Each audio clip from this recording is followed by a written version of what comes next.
Hello, all you beautiful Stardust people out there, and welcome to my 366 days creative challenge, in which I challenge myself to write, compose, and paint every single day of this year. And here it goes.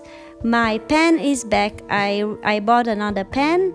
I'm really happy. It's not the Apple pen because it costs too much at this point for me, but it does the job.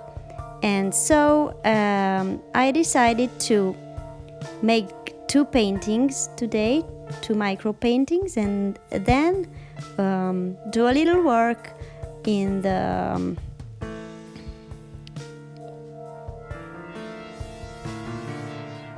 digital spectrum. So enjoy, and here goes the poem.